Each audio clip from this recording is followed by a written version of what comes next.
U.S. presidents. Some of the most influential figures in global politics, American opinions on U.S. presidents can range from admired to outright controversial. Now, hindsight is 2020, and how we perceive these presidents today can differ from how they were seen during their term. So, how were they seen back in the day? Answers to that question and more only on Alpha Prospective. Make sure you subscribe and hit that like button for more videos like these. First on our list, I'm not a crook. Richard Nixon's presidency was initially marked by a sense of optimism and confidence. In his early years, many Americans saw him as a capable leader, particularly in foreign policy. His groundbreaking visit to China in 1972 led to the normalization of relations between the U.S. and the People's Republic of China and was hailed as a major diplomatic achievement. He also was praised for his efforts to ease Cold War tensions through détente with the Soviet Union, including the signing of the SALT I Treaty, which helped reduce the risk of nuclear conflict. Domestically, Nixon positioned himself as a champion of the silent majority, appealing to Americans who were disillusioned by the social unrest of the 1960s and 1970s. He promoted what he called law and order policies and attempted to tackle the economic challenges at the time, such as inflation and unemployment, through wage and price controls and the controversial decision to take the U.S. off the gold standard in 1971. Before his re-election in 1972, Richard Nixon's approval rating was relatively high. In the early months of 1972, Nixon enjoyed widespread support. His approval rating hovered around 60% or higher. Richard Nixon had done so well in his first term, according to Americans at the time, that he was re-elected in one of the biggest landslides in American history. He defeated George McGovern by a wide margin, capturing 49 of 50 of the states and securing a 60.7% of the popular vote. However, Richard Nixon's presidency in his second term was destroyed by the Watergate scandal, which came to light in 1972 and dominated the final years of his presidency. The scandal involved the break-in of the Democratic National Committee headquarters and the subsequent cover-up, which led to the revelation that Nixon himself had been involved in the efforts to obstruct justice. Public trust in Nixon plummeted, particularly after the mainstream media coined the term the Saturday Night Massacre of 1973, when he fired Special Prosecutor Archibald Cox in a failed attempt to quash the investigation. As the evidence mounted, Nixon became the first U.S. president to resign from office in August of 1974, just ahead of his likely impeachment. Today, Nixon's association with the Watergate scandal remains a powerful stain on his legacy. The scandal profoundly influenced American political culture, leading to reforms aimed at increasing government transparency and accountability. Today, Nixon is seen as a deeply flawed figure, one whose accomplishments are overshadowed by his involvement in the Watergate cover-up and his erosion of trust in the U.S. government. His presidency remains a cautionary tale of political corruption, yet his diplomatic achievements and the complexity of his domestic policies have earned him a more favorable reassessment in historian circles. His legacy remains divided, representing the heights of American diplomatic success and the depths of political scandal. Next, President Andrew Jackson. When Andrew Jackson assumed office in 1829, he was seen by many as a champion of the common man. Jackson, a self-made man who rose from humble beginnings, was portrayed as a populist hero who had fought in the War of 1812 and gained his fame for the Battle of New Orleans. His election marked a shift towards a more inclusive democracy, as his political rise represented the increasing power of the common voter. Jackson's presidency was viewed as part of the Jacksonian democracy, which sought to expand suffrage to all white men. Previously, many states had property requirements in order to vote. Jackson's appeal to the common man resonated deeply with Americans, especially in the South, the West, and rural areas. He positioned himself as a champion of the average citizen, as opposed to the aristocratic elites who he believed had dominated the American political system. His supporters hailed him as someone who fought against the current institutions, particularly the Bank of the United States, which he viewed as corrupt institutions serving the wealthy and powerful at the expense of ordinary Americans. His Bank War of 1832 involved his veto of the renewal of the bank's charter and the removal of the federal deposits, actions that earned him both praise from populace and criticism from elites who saw his actions as reckless.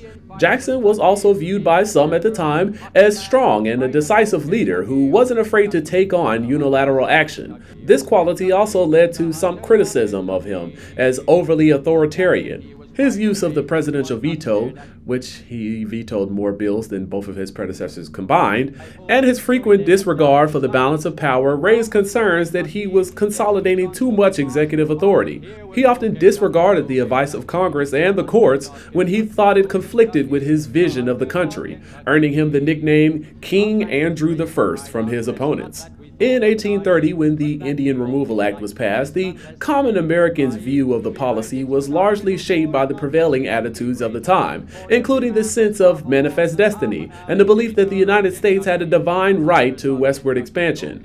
The view was also influenced by racial prejudice towards Native American populace. Many Americans, particularly in the South and West, supported the Indian Removal Act, seeing it as a necessary step for economic growth and national expansion. They believed that relocating Native Americans to lands west of the Mississippi River would open up valuable land for agriculture, particularly the growing demand for cotton cultivation, which was integral for the Southern economy. While most of the public supported Jackson's policies at the time, there were notable groups that expressed strong opposition.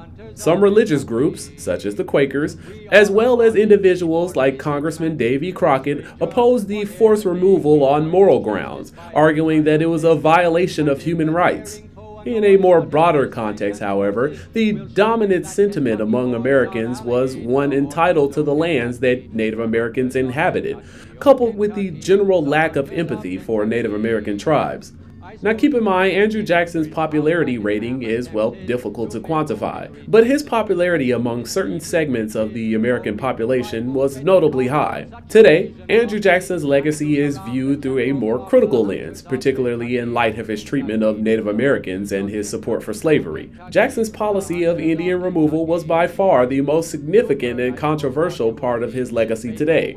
Many modern historians, Native American activists, and political leaders now view Jackson's actions as a violation of human rights and a prime example of racial injustice. Jackson's use of executive power and his disregard for constitutional systems of checks and balances have led to criticism of his leadership style. Andrew Jackson's legacy today is quite polarized, with some of the more politicals viewing him as a champion of the common man, but a wide majority of Americans viewing his policies towards Native Americans unforgivable. What do you think about Andrew Jackson's presidency? President Ronald Reagan. It's morning again in America. When Ronald Reagan was elected in 1980, America was facing multiple challenges such as high inflation, unemployment, and a crisis of confidence in its leadership. The country had just experienced a turbulent decade with the Vietnam War, the Watergate scandal, and the energy crisis, all contributing to a sense of economic and political decline. Against all of this, a former actor and governor of California presented himself as a leader who could restore American strength and pride. His sunny optimism, his emphasis on morning in America, and his ability to connect with everyday citizens helped rebuild national confidence. Reagan's communication skills, often referred to as the Great Communicator, played a pivotal role in shaping his public image. One of the defining aspects of Reagan's presidency was his economic policies, which came to be known as Reaganomics. Reagan's administration focused on reducing government spending, except for defense, cutting taxes, and promoting deregulation as a way to stimulate economic growth. He believed that by lowering taxes, particularly on businesses and the wealthiest Americans, the benefits would trickle down to the rest of the population. This theory, called supply-side economics, was widely debated, but at the time, many Americans embraced it as a solution to the stagnation that they had experienced in the 1970s. Reagan supporters at the time credited him with revitalizing the American economy, as the 1980s saw sustained economic growth, a decrease in inflation, and a reduction in unemployment. On the global stage, Reagan was viewed by many as a strong, decisive leader who confronted the Soviet Union during the Cold War. He referred to the Soviet Union as the evil empire and advocated for a massive arms buildup, particularly in missile defense. Reagan's stance against communism resonated with many Americans who viewed the Soviet Union as the chief threat to global security. His administration also provided significant support to anti-communist movements in Latin America, Africa, and Afghanistan. However, his policies in these regions, particularly in Central America, were controversial and would later be subject to more criticism. Reagan's approval rating before his election in 1984 was quite high. It surged to around 60 to 65%, reflecting a widespread support for his presidency. His presidency had been bolstered by a recovering economy, which had experienced strong growth following the recession early in his first term, as well as his strong stance against the Soviet Union. Like Nixon, how Americans felt about Ronald Reagan at the time can be represented in one image. Reagan's foreign policy successes in the 1980s is often associated with the eventual end of the Cold War, which many believed was aided by his firm stance against the Soviet Union. For many at the time, Reagan represented a return of American values and a period of national renewal and strength after they had saw a decline in the 1970s. Now, today, Reagan's economic policies, which promised to reduce government intervention and promote free market growth, are still widely debated. On one hand, many supporters argue that Reaganomics contributed to the longest peacetime economic expansion in American history, with significant job creation and a rise in the stock market. However, many critics saw that Reagan's policies were disproportionately felt by the wealthiest Americans. Reagan's policies of deregulation, particularly in industries such as banking, energy, and telecommunications, is another area that has drawn both praise and criticism. His supporters argue that reducing government control encouraged entrepreneurship, innovation, and a more competitive market. However, critics contend that deregulation contributed to economic instability and financial crisis, particularly that savings and loan crisis of the 1980s.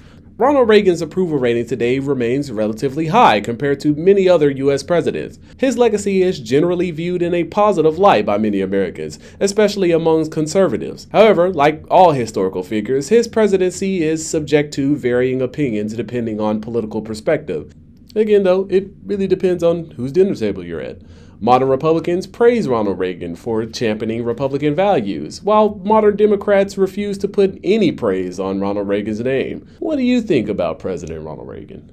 President John F. Kennedy. Kennedy's presidency was often associated with the term the New Frontier, which represented his vision for the country's future. He called for a new era of innovation and progress, promising to tackle issues like poverty, education, civil rights, and space exploration. Kennedy's inauguration speech, which famously included the line, "Ask not what your country can do for you, ask what you can do for your country," inspired a national sense of purpose and idealism. His leadership style, characterized by youthful enthusiasm and a sense of possibility, helped energize the nation, particularly younger Americans. At the time, Kennedy was seen as a dynamic and charismatic leader who embodied the hope and optimism of a new generation. His youthfulness, family background, and personal style contrasted with the older and more staid leadership of his predecessors. Kennedy's image as a modern, youthful leader, paired with his poised wife, Jacqueline Kennedy, added to the public's fascination with the first family. The Kennedys became a cultural phenomenon, often referred to as America's royal family. Kennedy's foreign policy during the early years of his presidency was defined by the Cold War, particularly the escalating tensions with the Soviet Union. One of the most significant moments of his presidency was the Cuban Missile Crisis in 1962. He was widely praised for his handling of the situation, particularly for his ability to avoid war while securing the removal of the Soviet missiles from Cuba. Kennedy's calm and measured response to the crisis bolstered his image as a strong and effective leader, capable of managing one of the most dangerous moments in the Cold War. While his handling of the Cuban Missile Crisis solidified his popularity, his presidency also faced significant challenges in other areas of Cold War diplomacy, including the ongoing conflict in Vietnam, which would later become a defining issue for his successors. Kennedy's approach to civil rights was one of the more controversial aspects of his presidency at the time. Initially, he was cautious on the issue, prioritizing political pragmatism over bold action. However, as the civil rights movement gained more momentum, Kennedy became increasingly involved, particularly after the violent response to peaceful protests in the South. In 1963, Kennedy made a landmark televised address, which he called civil rights a moral issue, and proposed comprehensive civil rights legislation. Although Kennedy didn't live to see the passage of the Civil Rights Act of 1964, his advocacy for civil rights and his eventual support of desegregation earned him the admiration of many African Americans and civil rights leaders. Kennedy's approval rating was often above 70% during his presidency, peaking at around 83% in early 1962. This level of support reflected the public's admiration for his leadership style, his youthful energy, and his vision for the future. Kennedy's assassination in 1963 led to a certain mystique surrounding his presidency. Many Americans viewed this as a tragic death and the loss of a leader who might have been able to solve the nation's more pressing issues. Today, John F. Kennedy is seen as one of the most admired presidents in American history. However, his legacy is no longer viewed purely through the lens of idealism and optimism. Modern perspectives on Kennedy's presidency tend to acknowledge the complexities of his leadership, his personal life, and the contradictions inherent in his time in office.